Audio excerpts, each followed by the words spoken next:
मुंबईत सलग दुसऱ्या दिवशी पारा 37 अंशांवर, पुढील काही दिवस तापमान चढच राहण्याचा अंदाज.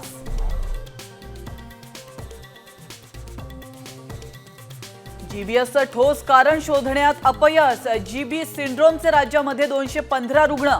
पुण्यामध्ये शनिवारी आणखी 2 रुग्ण सापडले. मुंबई नाशिक महामार्गावरील जुना कसारा घाट 6 दिवस बंद. नवीन घाटातून पर्यायी व्यवस्था. महाराष्ट्रातून कर्नाटकात जाणाऱ्या गाड्या रद्द. प्रवाशांच्या सुरक्षेसाठी निर्णय. परिवहन मंत्र्यांची माहिती.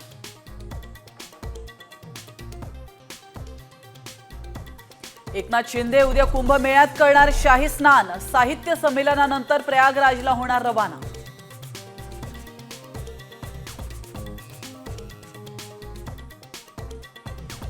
अयोध्येत राम मंदिरात दर्शनासाठी भाविकांची प्रचंड गर्दी. पहाटेपासून रात्रीपर्यंत मोठ्या रांगा.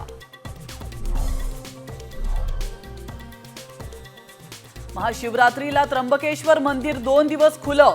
बुधवारी पहाटे 4 ते गुरुवारी रात्री 9 वाजेपर्यंत सलग दर्शन घेता येणार. अखिल भारतीय मराठी साहित्य संमेलनाचा आज समारोप. राज्याचे उपमुख्यमंत्री अजित पवार आणि एकनाथ शिंदे उपस्थित राहणार.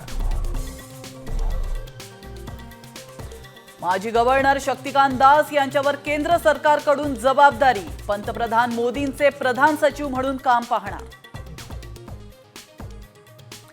कोल्हापुरात अवतरला 25 कोटींचा आमदार रेडा. 1.5 टनाचा रेडा पाहण्यासाठी प्रदर्शनात गर्दी.